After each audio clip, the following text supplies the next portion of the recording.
gerou Jacó. Jacó gerou Judá e seus irmãos.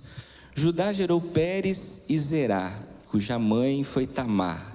Pérez gerou Esrom. Esrom gerou Arão. Arão gerou Aminadab. Aminadab gerou Naasson. Naasson gerou Salmão. Salmão gerou Boaz, cuja mãe foi Raabe. Boaz gerou Obed, cuja mãe foi Ruth. Obed gerou Jessé, e Jessé gerou o rei Davi. Davi gerou Salomão, cuja mãe tinha sido mulher de Urias. Salomão gerou Roboão. Roboão gerou Abias. Abias gerou Asa. Asa gerou Josafá. Josafá gerou Jorão. Jorão gerou Uzias. Uzias gerou Jotão. Jotão gerou Acás. Acás gerou Ezequias. Ezequias gerou Manassés. Manassés gerou Amon. Amon gerou Josias. E Josias gerou Jeconias e seus irmãos no tempo do exílio na Babilônia. Depois do exílio na Babilônia, Jeconias gerou Salatiel. Salatiel gerou Zorobabel. Zorobabel gerou Abiúde. Abiúde gerou Eliaquim. Eliaquim gerou Azor. Azor gerou Sadoc. Sadoc gerou Aquim. Aquim gerou Eliúde. Eliúde gerou Eleazar. Eleazar gerou Matã. Matã gerou Jacó, e Jacó gerou José, marido de Maria, da qual nasceu Jesus Cristo, que é chamado Cristo. Vamos orar? Obrigado, Deus, pela Tua palavra. Obrigado, Senhor, porque nós a temos. Obrigado, Deus, porque ela é viva e eficaz. E que, Pai, no nome de Jesus, quando lermos a Tua palavra, possamos aplicar as verdades aqui contidas à nossa vida. E, Deus, vivermos cada dia uma vida que agrada ao Senhor, orientada e direcionada pela Tua palavra, no nome santo de Jesus. Amém. Comecinho do livro de Mateus, genealogia de Jesus, trecho que a gente às vezes costuma não ler ou pular, mas existem aqui ensinamentos muito interessantes e importantes para a nossa vida. O verso 17, que eu não li nessa primeira leitura, diz que assim, ao todo, depois de lida toda a genealogia, ao todo houve 14 gerações, de Abraão a Davi. 14 de Davi até o exílio na Babilônia. E 14 do exílio até o Cristo. O que significa isso? Porque estas palavras estão aqui no início do livro de Mateus. Queridos, a palavra de Deus, a Bíblia, é viva e eficaz de fato. Eu não sei qual é o seu relacionamento com a palavra de Deus, vou usar esta palavra. Qual é o amor que você tem por esta palavra e quanto tempo da sua vida você dedica à leitura e conhecimento desta palavra. A Bíblia, ela não pode ser apenas conhecida no sentido do seu conteúdo, mas ela precisa ser vivida e aplicada à nossa vida.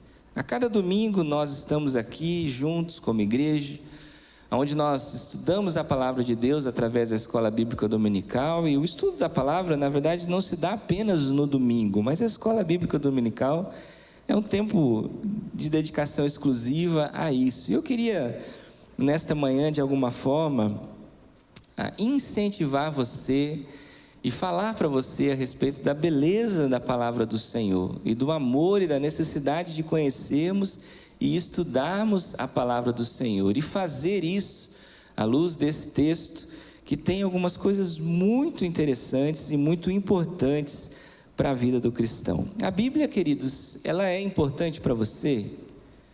A Bíblia, ela é, de fato, algo que faz diferença na sua vida? O quanto ela faz diferença na sua vida? Você seria capaz de medir Você seria capaz de olhar para a sua semana, para aquilo que você viveu nesta última semana? Vamos muito longe, vamos nesta última semana. Se você olhasse para tudo que você viveu nesta semana, para os desafios, para as dificuldades, para as vitórias que você teve, as coisas que você fez, as decisões que você tomou, quais delas você entende ter tomado, direcionado por aquilo que você conhece e aprendeu da palavra? Você é capaz de identificar algo que você aprendeu na palavra do Senhor nesta semana que você passou? Você, na verdade, aprendeu alguma coisa nova da palavra do Senhor, que é viva e eficaz, nesta semana que se passou? Que papel, de fato, a Bíblia exerce na sua vida diária? Ela é um livro religioso? Ela é um livro que você entende a importância, que você venera, muitas vezes? Ou o que está de fato contido neste livro tem feito a diferença na sua vida prática e você se preocupa em aprender e entender e em buscar aquilo que esta palavra tem para mim e para você?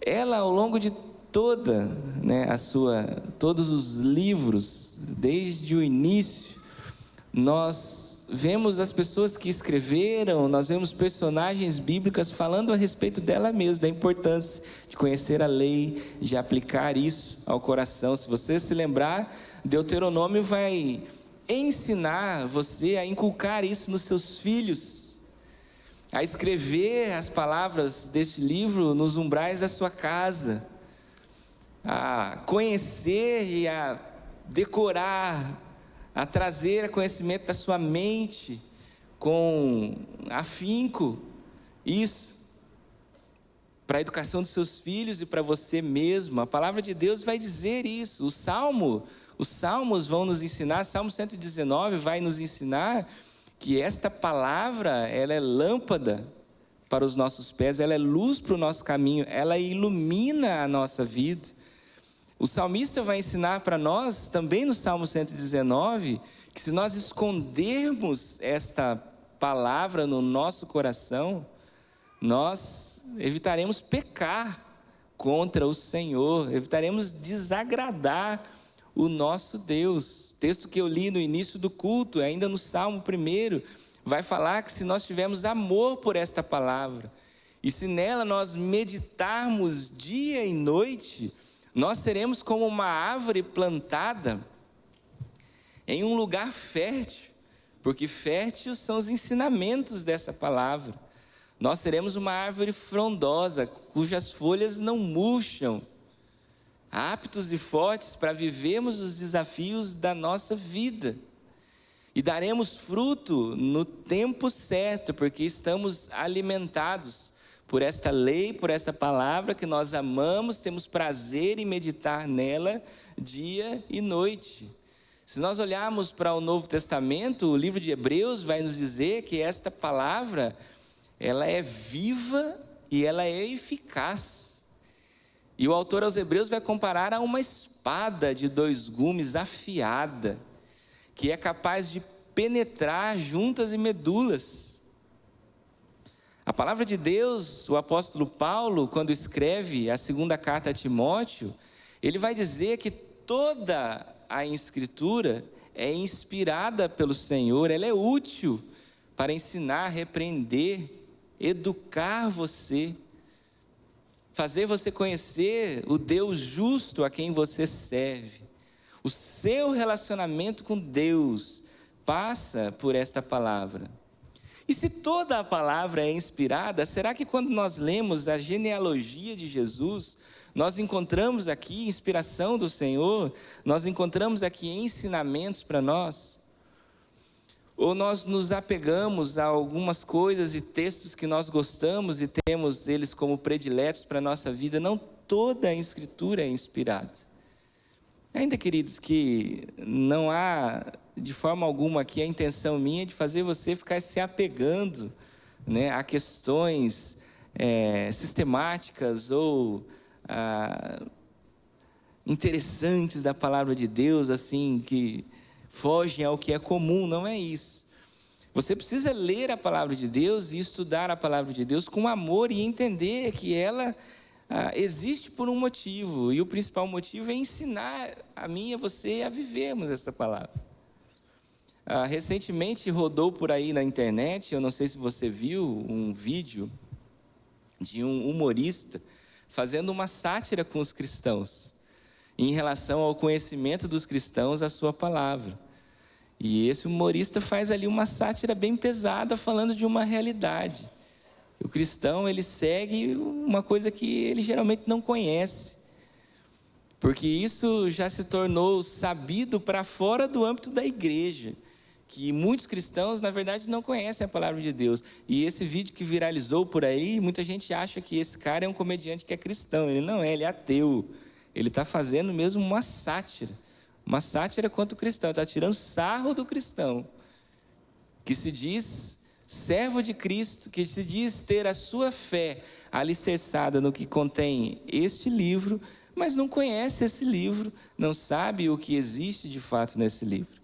Eu espero, meu irmão e minha irmã, que esse não seja o seu caso, e eu não estou aqui querendo chamar a sua atenção, puxar a sua orelha, não. Eu quero incentivar você a ler e a amar este livro, a se dedicar à leitura desse livro, entendendo que aqui existem coisas muito importantes para a nossa vida, no nosso dia a dia, e que o mundo desafiador que nós vivemos, onde tem se falado muito sobre isso, sobre os desafios, como tem sido difícil, como as coisas não são fáceis, como para o cristão é difícil viver no mundo de hoje, tudo isso nós vamos encontrar como viver no mundo de hoje aqui. A orientação e direção do Senhor e a percepção do cuidado, da direção e da soberania de Deus ao longo da história até aqui, porque a palavra de Deus nos ensina isso. O livro de Mateus, o Evangelho de Mateus, é escrito para o povo judeu. É de se esperar que o judeu que leu este Evangelho tinha um conhecimento a respeito da história e daquilo que o povo havia vivido, daquilo que o povo havia experimentado e das leis de Moisés e tudo aquilo que significava a espera do Messias, a espera daquele que viria para restaurar a nação de Israel. E a promessa é que este viria da linhagem de Davi. A promessa é que este reino estabelecido foi idealizado por Deus e prometido desde Abraão. E o povo levava isso muito a sério. E o judeu que conhecia essa história, que esperava isso, que vivia toda a sua vida prática e diária em detrimento dessa esperança, de almejar isso. Ele conhecia isso. E por isso aqui o Evangelho de Mateus começa assim: registro da genealogia de Jesus Cristo, filho de Davi e filho de Abraão. E aí então Mateus vai mostrar através de 3 gerações de 14, 3 grupos de 14 gerações, que também para o judeu tem um significado bastante importante. Vou falar sobre isso daqui a pouquinho. Mas existem algumas coisas muito interessantes nesse texto. 5 mulheres são citadas aqui: Tamar, Raabe, Ruth, a mulher de Urias. Quem é a mulher de Urias?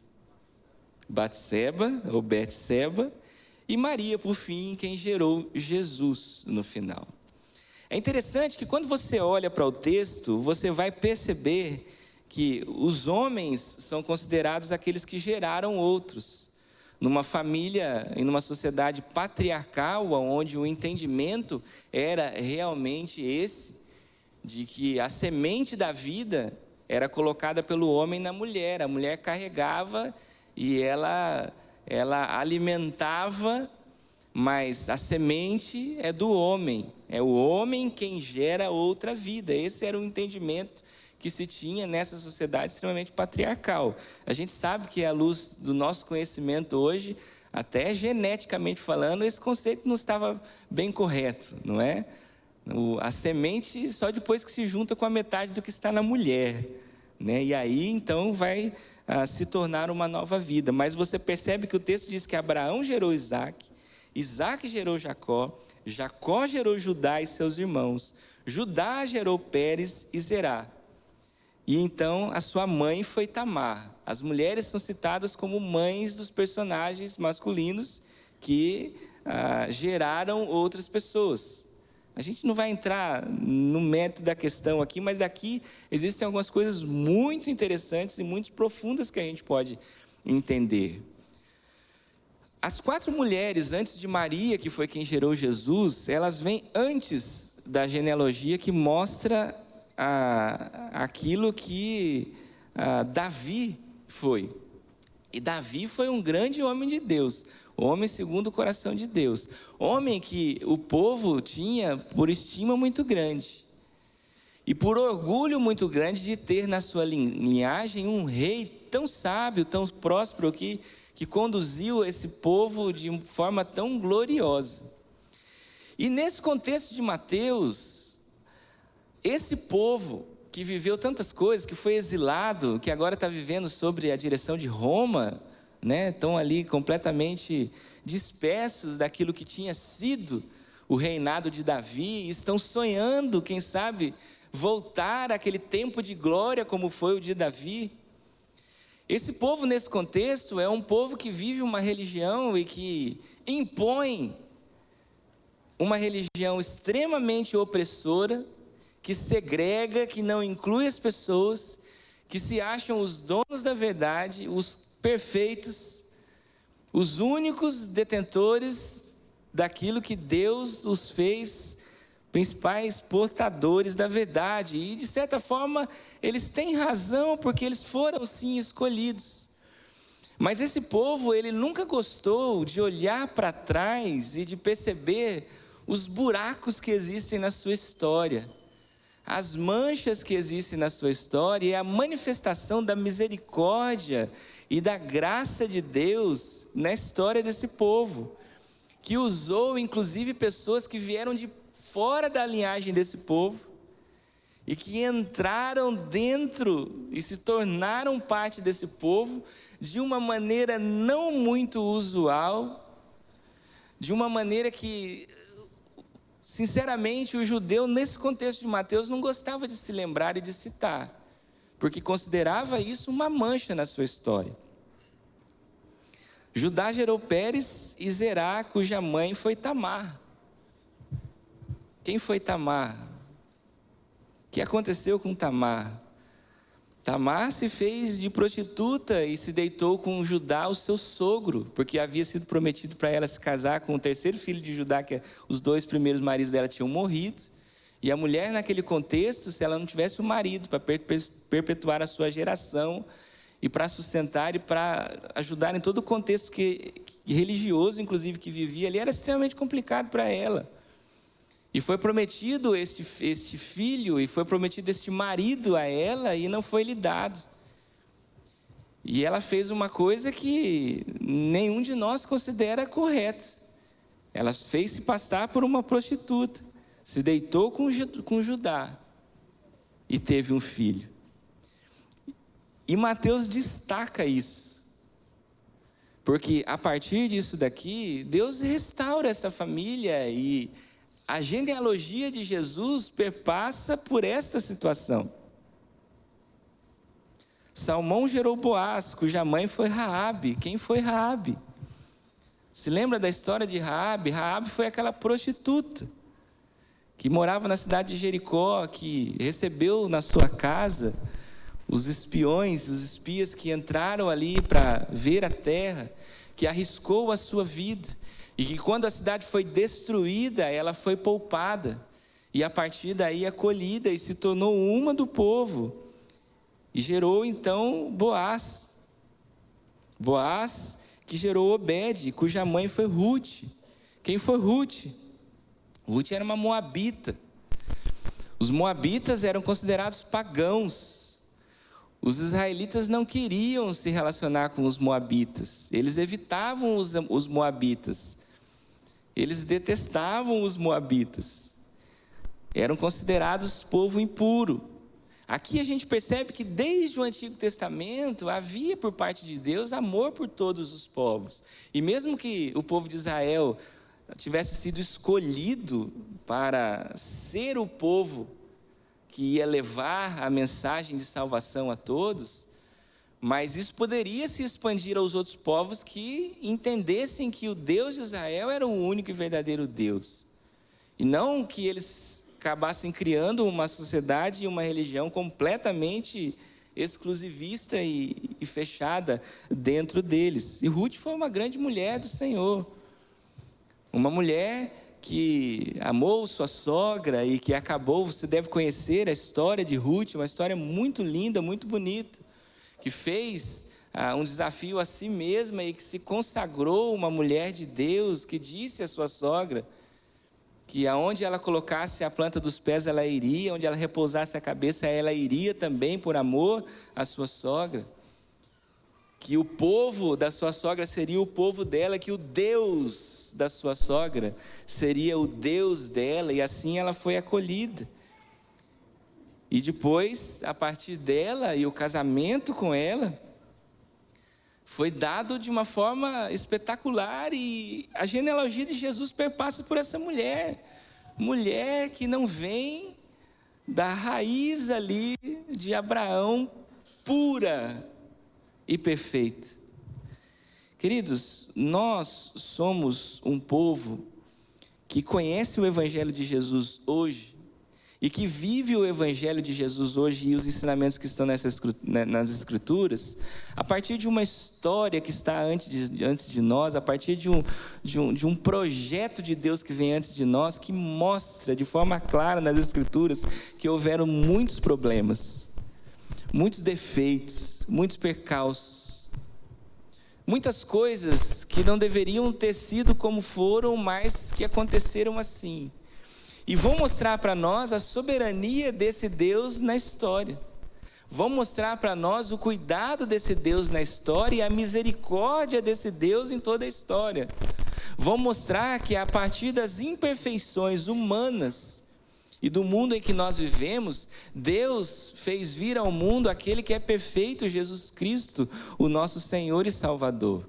Deus nunca deixou de agir, Deus nunca deixou de cuidar, Deus nunca deixou de restaurar o povo quando precisasse de restauração, quando esse povo buscava o Senhor. E na história de Jesus, nós podemos ver a história do povo de Deus imperfeita. E nós hoje, queridos, tanto tempo depois, ainda somos imperfeitos. E meu irmão, minha irmã, a Bíblia nos assegura, na genealogia de Jesus, que o mundo em que vivemos hoje, tanto tempo depois, está seguro na soberania do mesmo Deus. Mesmo que o mundo que nós olhamos para hoje seja imperfeito, mesmo que existam tantas coisas difíceis e ruins, mesmo que tantas pessoas, em nome de Deus, fazem coisas que desagradam ao Senhor, que nós sabemos que são pecados e que não estão certas, e nós não estamos dizendo isso, Deus continua sendo Deus, continua no controle, continua cuidando e está sempre com os braços estendidos para restaurar, purificar aquele que busca o Senhor.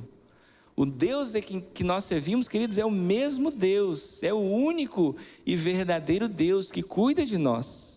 Nós temos aqui uma série de personagens bíblicos que foram reis, e alguns desses reis foram reis tementes ao Senhor, foram reis fiéis aos mandamentos do Senhor, que conduziram o povo de Deus segundo os ensinamentos do Senhor. Mas muitos reis que estão descritos aqui foram reis terríveis, idólatras, que levaram este povo à ruína e que de certa forma foram responsáveis por fazer com que o resultado disso fosse o exílio.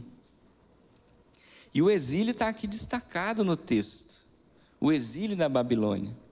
Queridos, se nós formos olhar para as Escrituras que narram o que aconteceu com esse povo na época do exílio, e Mateus está ensinando isso para as pessoas que estão lendo aqui agora, está lembrando e chamando à memória dessas pessoas o que aconteceu no exílio. É a época onde o povo achava que tudo estava acabado. Agora, diz a expressão popular, a vaca foi para o brejo. Agora não dá mais.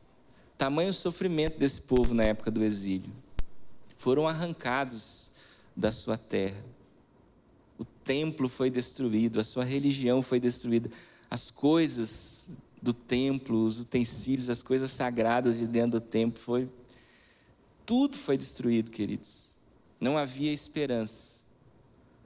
Não havia mais, por grande parte do povo, nenhum tipo de esperança de que agora as coisas poderiam voltar a ser como antes, ou aquilo que eles estavam esperando, a promessa, um Messias.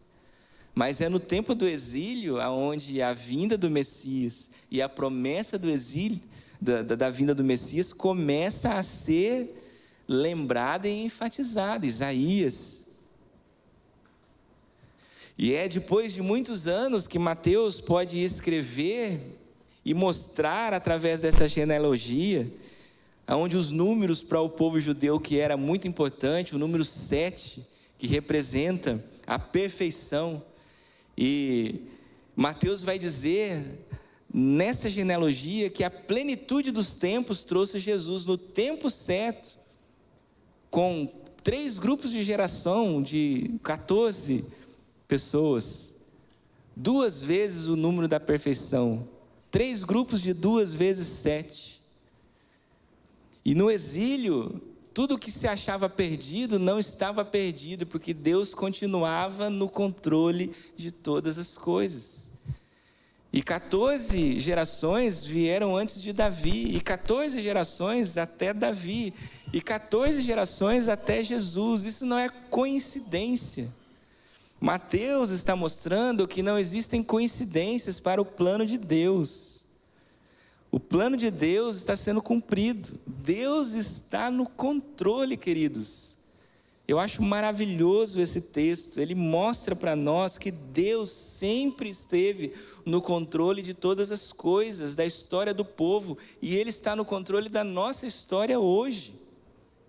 Isso é maravilhoso, isso é lindo. E quando vem o nascimento de Jesus, a gente vê uma mudança na forma como a narrativa está sendo colocada. Porque, como eu disse para você, cada homem aqui citado gerou uma outra geração e um outro homem. E o natural seria que Jacó, versículo 16, gerou José, e José gerou Jesus, mas não é isso que está no texto. Aqui é a única mudança na forma como está descrito. Jacó gerou José, marido de Maria, da qual nasceu Jesus. Queridos, com Jesus foi diferente realmente. Filho de Deus.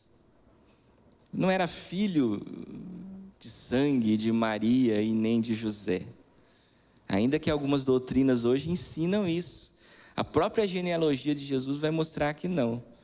Porque a narrativa é muito clara e ela muda de uma forma muito bonita. Já pensou? Jacó gerou José, marido de Maria, da qual nasceu Jesus, que é chamado o Cristo.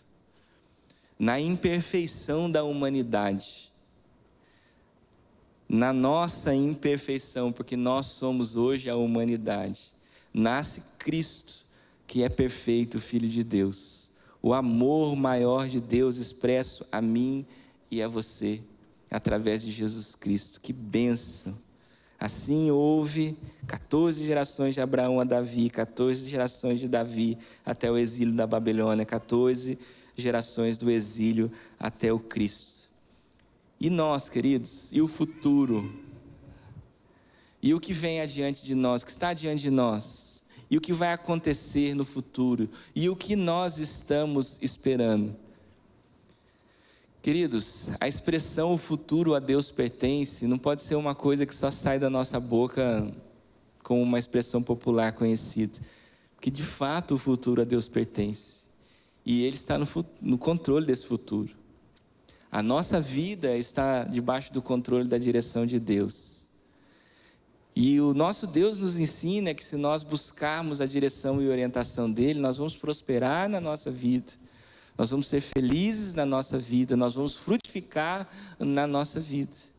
E a gente precisa conhecer a palavra de Deus. O que eu trouxe para os irmãos aqui foi só um rápido exemplo de um texto que eu tenho certeza que a grande maioria dos irmãos ou pula quando lê, ou lê e fala, tá, a genealogia de Jesus, vamos para o próximo. Não, aqui tem muita coisa, muita história, porque toda a Escritura é inspirada pelo Senhor, útil para ensinar, para repreender, para instruir, útil. A Bíblia é útil, meus queridos, mas ela precisa ser lida, ela precisa ser estudada, você precisa conhecer o que aqui está escrito. E esse conhecimento, ele vai se tornar algo realmente, um fruto do seu coração, ele vai crescer no seu coração, na iluminação e no auxílio do Espírito Santo de Deus, que habita a nossa vida. Vamos valorizar a Escola Bíblica Dominical. Venha para a Escola Bíblica Dominical, meu irmão, a cada domingo, com muita alegria no seu coração, com muito desejo de estudar a Palavra de Deus. Agora, traga com você o desejo, o amor pela palavra que você viveu durante a semana. Não abra a sua Bíblia para estudá-la apenas no dia da Escola Bíblica Dominical. Está errado isso. Não compreenda, não entenda, não conheça o que está dentro desse livro apenas pelo professor da Escola Bíblica Dominical. Esta é uma ferramenta que a igreja possibilita você usufruir dela, que é bênção do Senhor. Mas você tem acesso a esta palavra durante a semana. Você precisa estudar esta palavra durante a semana. Você precisa vir para a escola dominical somando aquilo que você aprendeu, que você entendeu, que você estudou durante a semana. Usa o material, estuda a revista da Escola Bíblica Dominical. Tem umas coisas que acontecem às vezes que a gente fica pensando, né? Tem o que de fato a gente usa, o que acontece, e o que é aquilo que a gente acha que acontece, que faz de conta, mas sabe que não é verdade. Né? Eu vou falar um negócio aqui que vocês vão ficar bravos comigo, mas é verdade. A gente gasta bastante dinheiro com revista da Escola Bíblica Dominical.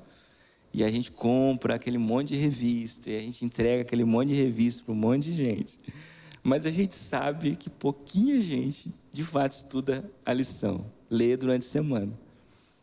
E esse assunto, de vez em quando, perpassa aí pelo conselho, pela liderança. Será que vale a pena ficar comprando revista? Por quê? Porque os irmãos não leem. Porque durante a semana ninguém estuda. Porque quando chega, se o professor perguntar, quem estudou a lição? Ninguém levanta a mão. A gente precisa mudar essa realidade. Não é para que você possa se orgulhar de falar que estudou a lição. Não, é porque o que está aqui, meu querido, o que está aqui, de fato faz diferença para a sua vida. O que está aqui, de fato, é luz para o seu caminho. E não adianta achar que a gente vai ter luz para o caminho se não entender e compreender o que aqui está escrito. Feche seus olhos, vamos orar. Obrigado, Deus, pela Tua palavra. Obrigado, Deus. Dê amor à Tua palavra, ao meu coração, ao coração dos meus irmãos. Que, Deus, nós possamos nela meditar dia e noite, Deus, entender que toda ela é inspirada pelo Senhor. Não é só um livro, Deus, é a Tua palavra. É a orientação em direção do Senhor. Quantas coisas lindas e maravilhosas contém na Tua palavra, Deus. Quantas coisas nós perdemos de fazer, de compreender, de viver na nossa vida, porque não conhecemos a instrução. Deus, não permita que isso seja uma realidade na nossa vida, Deus, e que nós possamos amar toda a Tua palavra, toda a palavra que está escrita aqui, toda a letra colocada aqui, Deus, foi colocada pelo Senhor, na inspiração do Senhor, que usou homens falhos e imperfeitos, numa história falha e imperfeita, e que mostra para nós que nós somos falhos e imperfeitos e que precisamos do Senhor. Precisamos do Senhor. E o Senhor se manifesta a nós. O Senhor fala conosco através do Espírito do Senhor que em nós habita. E o Senhor se manifesta a nós e fala conosco através da Tua palavra, que está conosco, está diante de nós. Ajuda-nos a viver esta palavra, Pai, no nome santo de Jesus. Amém. Amém. Amém, meus queridos, que Deus nos abençoe grandemente e, de fato, aceite esse desafio e pense nisso. Pense no poder desta palavra e dedique tempo a ela. Dedique tempo à leitura da palavra de Deus. Amém.